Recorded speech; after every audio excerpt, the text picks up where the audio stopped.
अभी सवाल एक दूसरा है और यह सवाल कहीं बड़ा है, क्योंकि करप्शन के आश्रय राजनीतिक सत्ता को गिराया जा सकता है, इसका नायाब प्रयोग कर्नाटक में हुआ है। और कर्नाटक का प्रयोग क्या हर राज्य पर चल सकता है? और अगर वह मध्य प्रदेश पर भी चल सकता है तो स्थिति फिर नाजुक है, क्योंकि कांग्रेस ने यही दांव मध्य प्रदेश में चल दिया है।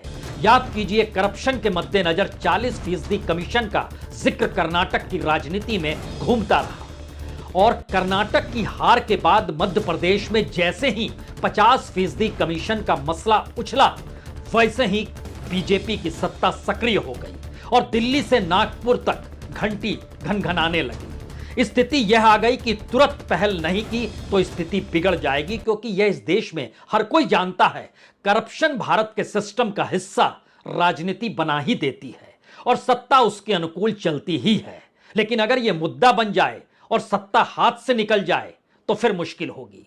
संघ के लिए सबसे बड़ी मुश्किल यह है कि कर्नाटक की सत्ता गंवाने के बाद भी वह इसलिए कर्नाटक को लेकर बेचैन नहीं हुई क्योंकि वहां के मुख्यमंत्री तक पर संघ की सहमति नहीं थी।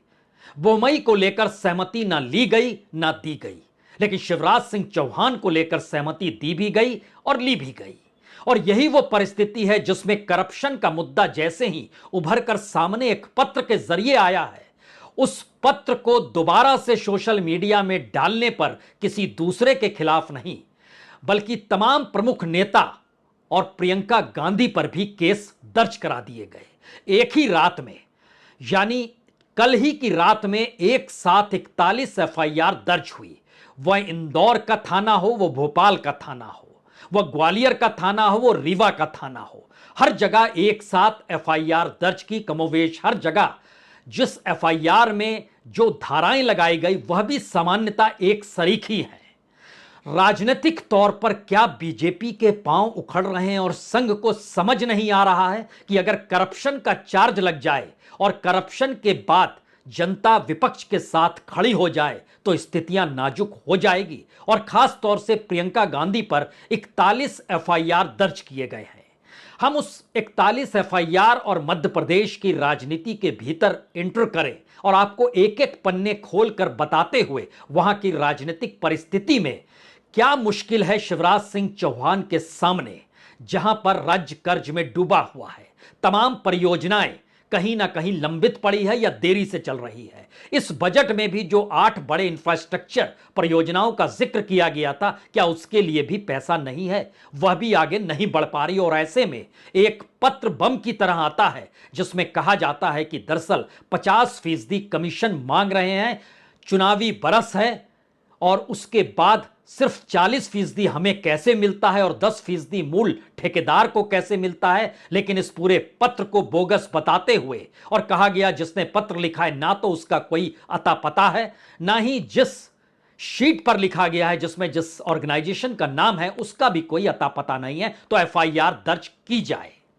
लेकिन प्रियंका गांधी के खिलाफ और उनके ट्वीट के बाद उन पर जो एफआईआर दर्ज हुई वो उस राजनीति को गरमा देती है जहां पर गांधी परिवार को राजनीतिक तौर पर कानून के शिकंजे में लेने की सियासत अब बहुत तेजी से आगे बढ़ चुकी है। लेकिन हम यहां पर एक चीज पहले शुरू में दिखाना चाहते हैं। प्रियंका गांधी, याद कीजिए, जून के महीने में 12 जून को वो गई थी जबलपुर और वहां पर उन्होंने नर्मदा मां की पूजा की थी, नदी के किनारे की थी।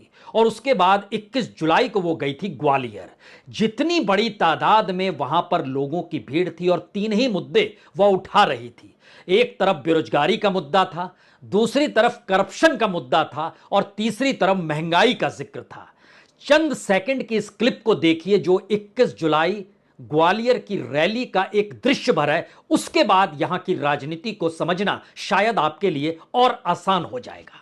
मैं यहाँ आपका ध्यान भटकाने के लिए नहीं आई हूँ, मैं आपके मुद्दों पर बात करने आई हूँ। और आज जो सबसे बड़ा मुद्दा है महंगाई का मुद्दा है। मैं सिर्फ सब्जी, फल, आटा, गेहूँ इस सब की मैं महंगाई नहीं कह रही हूँ, ये तो है ही, लेकिन इस महंगाई से किस तरह आपकी कमर तोड़ी जा रही है उसकी बात कर रही हूँ। आपके पूरे जीवन पर एक बहुत बड़ा बोझ बन गई है ये। प्रियंका की राजनीतिक रैली की ये भीड़ किसी भी राजनीतिक दल को डराने के लिए काफी है और राजनीतिक तौर पर मध्य प्रदेश की जमीन को किसी भी हालत में कांग्रेस के हाथ जाने नहीं देना है। संघ मध्य प्रदेश में सक्रिय हो चला है, गांव दर गांव, पंचायत दर पंचायत।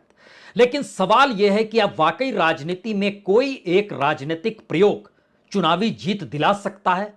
कर्नाटक के भीतर का राजनीतिक प्रयोग जो करप्शन और भ्रष्टाचार के आश्रय 40% कमीशन का जिक्र कर रहा था, मध्य प्रदेश में क्या 50% कमीशन के आश्रय बीजेपी की सत्ता को डिगा सकता है?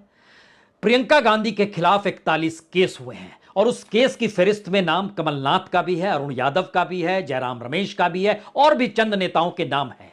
प्रियंका गांधी ने जो ट्वीट किया, पहले उसका जिक्र इसलिए जरूरी है क्योंकि कहीं ना कहीं इस चेहरे के आश्रय वहां के लोकल राजनीति को डायवर्ट करने की कोशिश बीजेपी जरूर करेगी और संघ भी करेगा।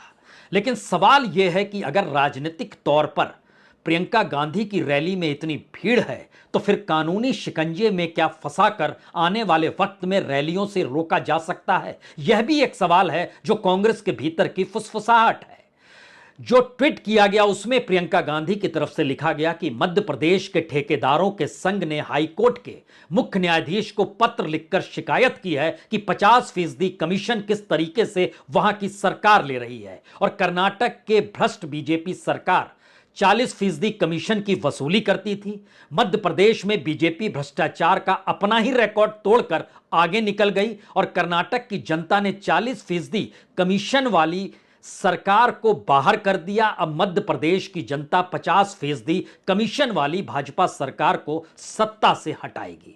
बहुत सीधे तौर पर राजनीतिक संदेश है। वहां जनता ने करप्शन के खिलाफ, सत्ता के खिलाफ वोट किया और यहां भी करप्शन के खिलाफ वो खड़ी हो जाए।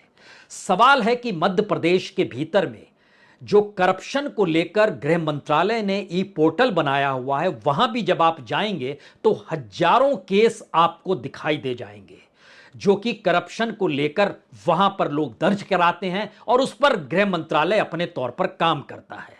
ई पोर्टल को लेकर इससे पहले आपके जहन में व्यापम भी आ सकता है, लेकिन अभी सवाल मौजूदा राजनीति के वक्त में करप्शन के उस पत्र का है जिस पत्र के पते को खोजने के लिए बीजेपी ने दावा किया कोई नहीं मिला। इसीलिए यह फेक पत्र है और फेक पत्र को दोबारा से रिट्वीट करना, उस पर पॉलिटिकल कमेंट करना, सत्ता को कटघरे में खड़ा करना, यह नहीं चलेगा। तो जिन लोगों ने एफआईआर दर्ज कराई प्रियंका से लेकर कांग्रेस के तमाम नेताओं को लेकर, वो सभी बीजेपी से जुड़े हुए हैं, सभी वकील हैं और सभी ने एक ही रात में तकरीबन 9 से 10 बजे के बीच में कल एफआईआर को दर्ज किया है। इंदौर के संयोगितागंज थाने में इंदौर के बीजेपी के विधि प्रकोष्ठ के नेता है निमेश पाठक ने शिकायत दर्ज कराई। रात 9:30 बजे धारा 420 लगाई गई, 469 लगाई गई। भोपाल में भी रात 9 बजे के लगभग एफआईआर दर्ज होती है। धारा 469, 500, 501 के तहत रजिस्टर्ड किया जाता है। आरोपी कांग्रेस से जुड़ा, जिन्होंने आरोप लगाया है वो कांग्रेस से, बीजेपी से जुड़े हुए हैं। ग्वालियर में बीजेपी नेता और वकील हैं पंकज पालीवाल, उन्होंने केस दर्ज किया। यही स्थिति रीवा की भी रही। अब यहां पर एक सवाल है कि उस पत्र में ऐसा क्या लिखा गया है? अगर कानूनी तौर पर उसकी जांच की जाए तो कुछ सवाल तुरंत खड़े हो जाएंगे इस पत्र को लेकर भी, और दूसरी तरफ इससे जो सरकार इनकार कर रही है कि नहीं नहीं ये पत्र ही बोगस है, उसको लेकर भी सवाल खड़े हो जाएंगे।